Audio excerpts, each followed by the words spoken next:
All right, so here we go. We're going to be talking about element downs for Techter. This is going to be very similar to the wand rotations. Essentially, I've created a flowchart for element downs. Fairly straightforward. Really, the key here is recognizing the situations and understanding the decisions that you're going to need to make. So let's start out with the thing that you must understand. If you don't understand this, how you use compound techniques are going to get real dicey. So, compound techs are designed to be used around scripted boss attack patterns. What does that mean? For example, let's look at Wukong, his ultimate attack, where his rod gets big, he jumps into the air, then he crashes down. That is what I am considering to be scripted. Scripted as in, it always occurs at a certain moment. Usually it's HP related, and given certain things, there's a number of times that it will occur. So that sometimes can be random. This is ultimately where compound techs are designed. I'm going to scroll down. We're going to get into some other rules. But essentially, you need to recognize those situations when fighting a boss, because that's going to key you into where, oh, I should have used a compound technique. Now, once you understand that, then you can figure out, okay, which compound technique should I have used? And this is what we're going to go over through this flowchart. But there's a couple of other things you need to understand about compound techniques that will help you make decisions faster. We're going to focus on this left side, this green boxes. First thing, element accumulation. So when you do a compound technique, if you're doing it on element that you're matching the element weakness, it will do element accumulation.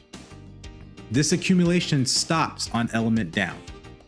So when the boss is in a down state, if you were to use an on element compound technique, you will do damage, but you won't do accumulation. This is very important because you might not want to do that damage if you're going to be wasting that future accumulation. And what do I mean by wasting that future accumulation and why that can be problematic? Second point, element accumulation scales 1.75x each down. So for example, let's say I hit Bujin with 10 Barda shots and it's frozen at 10. The next time I need to freeze it, probably going to be around 17.5. The numbers are a little finicky, but you think about it that way. So you could imagine, going back to point one, if I use my compound technique while it was frozen, I now start at 0 when it breaks freeze, versus, oh, I could have used compound techniques after it broke freeze, and now that compound technique will then apply to that next round, taking advantage or taking care of some of that scaling.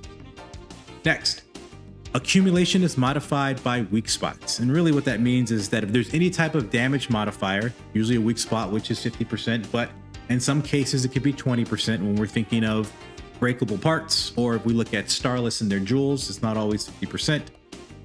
Whatever that modifier is, your element accumulation will also be modified by that amount. So let's say normally I hit for one accumulation per hit. If I hit a weak spot at 50%, now it's 1.5, which is another reason why it's important to really understand when to use your compound techniques, especially when you're matching elements. And ultimately, to kind of sum all this up, compounds are accumulation burst tools. So they're great for handling the scaling, but you also need to be careful and recognize when to use these compound techniques when building element accumulation, because you don't want to waste the resource. And what do I mean by that? Well, let's say hypothetically that the enemy has 1,000 element accumulation threshold. So what that means is the minute you hit 1,000, they're frozen. And let's say your compound technique does 200. You're fighting this boss, and even though we can't tell, I wish Sega would give us this indication, but let's say you're at 800 accumulation. So if you use this compound technique, it's going to add 200. 800 plus 200 is 1,000. Congratulations, you have frozen the enemy. Now, what happens if the enemy has 950 and you use your burst tool? Well, that 200 element accumulation from the compound is effectively going to be wasted. Only 50 is going to contribute to hit that threshold, because once again, when they are downed, accumulation stops. So you want to be careful, and we'll get into that, of being mindful of where you might be. Am I going to be overboard with this compound? And then sometimes that's fine, because there's other things that you want to keep in mind, such as, hey, my photon blast is off cooldown. I want to use my photon blast as quickly as possible if it makes sense, so that the cooldown resets and I'll be able to use it again in the fight. So those are some decision points, but this flowchart's not going to get too much into those nuances. Once again, this is something that you take this, understand what's going on, build upon it, and then modulate and adjust based on your situations and experience. So, basics out of the way. Let's start the flowchart.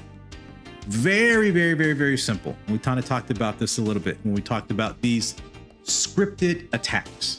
A lot of time, these scripted attacks, you can't hit the enemy with anything else. So this is where we start. We got this blue man who's our Techter. If you watch my previous video on wand rotations, the main goal is to build element pursuit as quickly as possible. So our first question we must ask ourselves is, can I build pursuit? If the answer is yes, then we're not even worrying about compounds, because I can do something, whether that's a wand counter, step counter, wand attack EX, skip beat, charge swift smash, wave crash. There's damage that I can do that will build towards element pursuit. And so in most cases, once again, this flowchart is not going to be capturing all the nuances, but in most cases, if you can say, yes, I can efficiently or effectively build element pursuit, then we are not even going to worry about compound techniques. If I cast a compound technique when I could have landed 1, 2, 3 counters, I am effectively wasting the compound technique, and I'm wasting damage. Now, if I can't build pursuit, well, now we get into compound techniques. Very simple pathway. Can I do damage with my other tools? Yes. Don't worry about compound techniques. Am I not able to do damage? Am I waiting around for something to happen, like that Wukong ultimate? Even though it does get a little tricky, because there's some attacks that can hit at a distance. But generally speaking, just say, hey, can I actually do anything effectively in this situation? If not, we're at compound techniques. So let's understand our compound techniques. First, we have Brant Scion, which is our ice and light compound technique. Grant's Barda, Fomelgian, that is going to be Foyer, Megid, or Majid, however you want to pronounce it. And then we have Zandion, which is going to be your Zan and your Zon, your Wind and your Lightning. I want you not really too much to pay attention to the frames, just to be mindful of it, but I want you to pay attention to the DPS. This is very, very important. This is going to get into how you use these in combat. Specifically, I want to call out that Zandion from a DPS standpoint, not from a potency, if you look at the frames, but from a DPS standpoint, is the fastest and highest DPS compound technique. However, when we look at blots, and really all we have to do is look at Barda blot, Megid blot, and then Zandi or Zon blot, even though I know they're not blots, just Gale and Clad and things of that nature. We also must recognize that if you were to use Barda blot with the compound technique, it is a DPS gain. So if you were to use Brant Scion and charged Barda, it's a DPS gain on element. Fomelgian Megid, DPS gain on element. Zandion, if you were to use Zangale or Zande Clad or Zon Clad, is a DPS loss. So what does that mean? Well, Brant Scion hits 17 times. This is best to precast during the active phase. And what do I mean by active phase? I mean when the enemy is attacking. But of course, you still want to wait for that scripted moment where you can't really do anything else. This is the best one. Of course, once again, take this and modulate based on the situation. Just don't take this at face value. This is just for your understanding. Flowcharts can be precast, similar to Barant Scion, but really the thing that makes it great is because it has the best critical damage. Why does it have the best critical damage? Because it only hits once. And so if you crit, you're critting on the total potency, versus Barant Scion, it hits about what, 17 times? So even if you crit, you're not necessarily going to get the full crit unless you get lucky and crit on all 17 hits, which is probably going to be rare, not impossible. And then we look at Zandion. We can kind of tell from the DPS, but then also understand why it loses DPS if you use one of its blots, because it has the best down damage. Essentially, if you were to put Barda blot with Barant Scion, it would get roughly around the DPS of Zandion. Flowcharts, not so much. But these are things that are important to understand, because this is going to go into our decision tree when it comes to using compound techniques. So now that we understand compound techniques, we know that I can't build Pursuit because there's probably some scripted moment. Takes us to our decision node. And now here is a lot of decisions to make, but we're going to go through them one by one. Let's start with the simplest one, the one in the middle. So, is the enemy down? Now, I don't have any paths for no or yes. Really, this decision node is that you're going to confirm which of these decisions your situation aligns to. So there isn't a yes, no, there's just a yes. If there's a no, is the enemy downed, then you just go through the decision tree and say, okay, well, based on the situation I'm in, which of these decisions aligns with the current situation? Yeah, I know it's a lot, but in practice, you'll understand this and be able to pick up it right away, because fights don't change too much. Enemy patterns are, they're relatively fixed, even though they're random at times. So you'll get a sense of like, oh, I understand what to look for. I understand what I should be doing and what I should be looking for. Anyway, so enemy downed. Yes. All right, so the enemy is down. Do I have Photon Blast? Yes. Great. Is the downed enemy suffering from element or physical? Okay, well, this depends on the enemy weakness. But generally what you want to do is use Photon Blast and Zandion.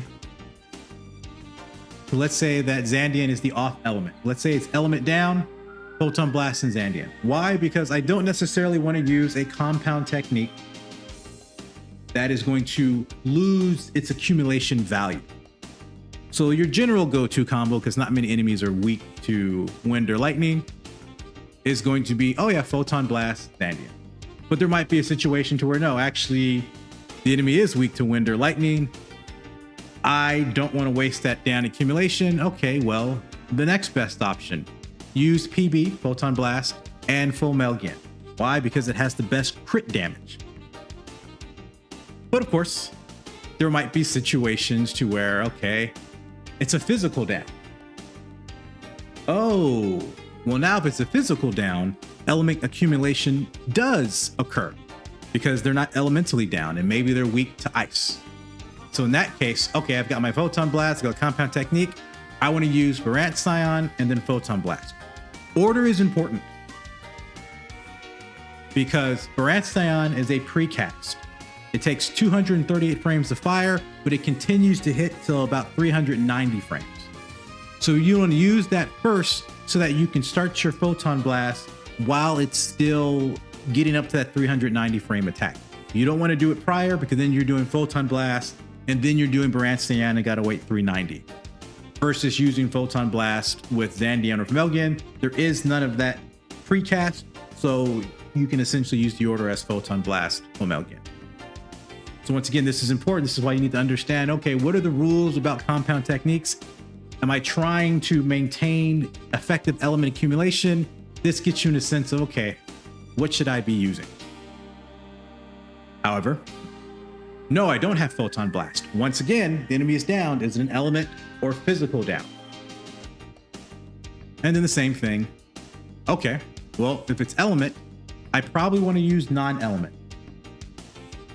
But if I have 2 compound stocks, I might want to just use another compound technique. So that'll be Flowcharts. There might be a situation to where Flowcharts not the on element. There might be situations where it is. Sometimes you're just going to have to sacrifice things because you're going for damage and you're just going to maximize. And so really what you're going to see here is just playing around with what is enemy's weakness, what is my situation, and what am I trying to strive for? What am I trying to do? This gets into the other decision notes. But that's one of the more simple ones. So let's go into one that's a little more complicated, but fairly straightforward. And that is, if I use a compound technique, will it down the enemy? So in this first one, it was just, hey, is the enemy already down? Now this one is, if I fire off an on-element compound technique, will it down? Sure. Now my next question is, do I have Photon Blast? No.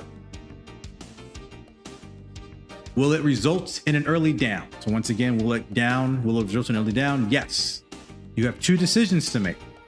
And that is, I can burn a stock of compound off element because I don't want to waste my element accumulation, or you can hold it. You don't have to use it, and maybe you want to use something like wand levers. Why might you want to hold it? Because you know when the enemy comes back up, there's going to be a sequence where I can maximize my element accumulation. So I don't want to waste it off this off element compound. I want to save it for on element compound where it's going to be most effective. So I'm going to not use it, and I'm going to use something else like wand levers. However, will it result in an early down? As in, no, it won't. So maybe, I'm still going to have some time. It's not going to result, like, what I mean by early down, I'm not talking about just like immediately. I'm talking about a minute down into the fight where you're 5 seconds or 10 seconds away from getting Photon Blast and the enemy goes down and you're like, crap. They're going to wake up before my Photon Blast is off cooldown because I used an on element compound and it pushed that down further than it should have been. Versus, no, I'm safe that if I use this compound, when I get my Photon Blast back, they'll still be good to go. And when they go down, I can use Photon Blast. It's that type of thinking that you've got to juggle. If it is not going to result in an early down, then use compound, but use with discretion. And what I mean by use with discretion, go back to your decision note.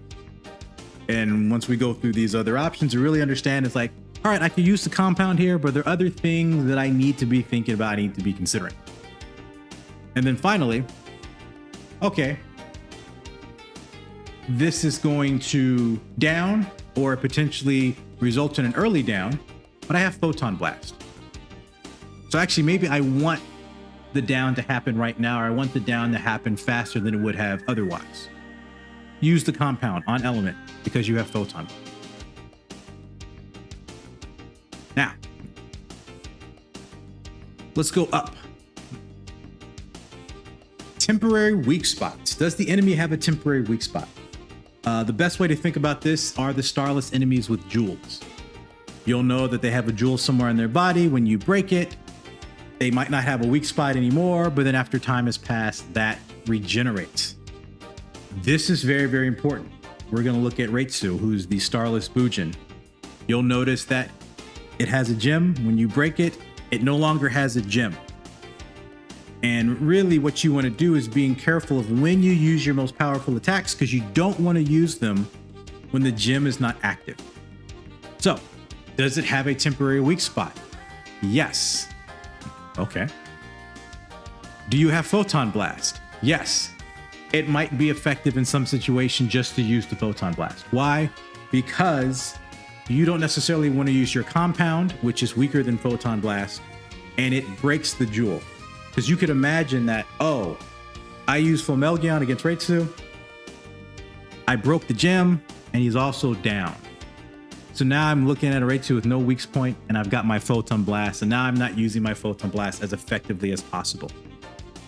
However, you also don't want a wave crash, which is weaker than your Fomelgian, to break the jewel, because Fomelgian hits once, wave crash hits once. I'd rather have the 2000 plus potency from Fomelgian breaking the gem than wave crash.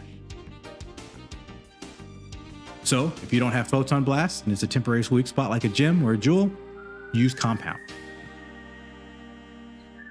However, what if there's no weak spot? What if you're playing against Bujin? Well, then you go back to your decision tree and you figure out, okay, what is my situation? Fairly straightforward. Temporary weak spot, no. But does it have a weak spot 24/7? Is there always going to be a weak spot available? Yes. Well, very simple. You go back to your decision node. Now, the last piece, breakable parts. Now, I did this separate from temporary weak spots because breakable parts can sometimes be temporary, but they also have some other mechanics usually involved. So there's some overlap, but I want to, in your minds, keep them separate because you're going to have to make different decisions based on those interactions. So, is it a breakable part? Yes, perfect. Is it a weak point? So, not all breakable parts have weak points. So for example, if we're fighting the Lazentos series, their fins. Their fins are breakable, but they're not a weak point. They actually expose a weak point. But if you look at, what are the ballerina Starless doll, Plutine, however you say the name, her platform is a weak point. I don't think it gets 50%. I think it's about 25%. We're going to get into the importance of damage modifiers in a little bit. But no, it doesn't have a weak point. You probably want to hold off on using any compound technique. This is where you could use wand lovers to increase your DPS, but not wasting valuable down accumulation, down damage, scripted attacks where it really isn't going to be effective. Break that fin, break that breakable part with something else. Now, sometimes you might not have a choice, but generally how the fights are scripted, they are designed in ways to where you don't necessarily have to always worry about the worst situation, but it can happen, especially in group play. Okay, there's a weak point. Perfect. Now we have to start thinking, okay, if I break this part, is there a special down? So once again, the ballerina doll, if you break her platform, that counts as a special down. So if there's no special down, but there's a weak point, you should consider, and with discretion, using a compound technique. Likely off element. So not matching the element weakness. Why? Because that breakable part is likely not a 50% plus damage modifier. It might be somewhere between, let's say, 10 and 25%. I think usually it's 25%. I don't necessarily want to waste my element accumulation and only getting 25% bonus. I'd rather hold that on element accumulation for the 50%, which will probably happen if I break the platform and then they go into the special down and then their real weak point is exposed.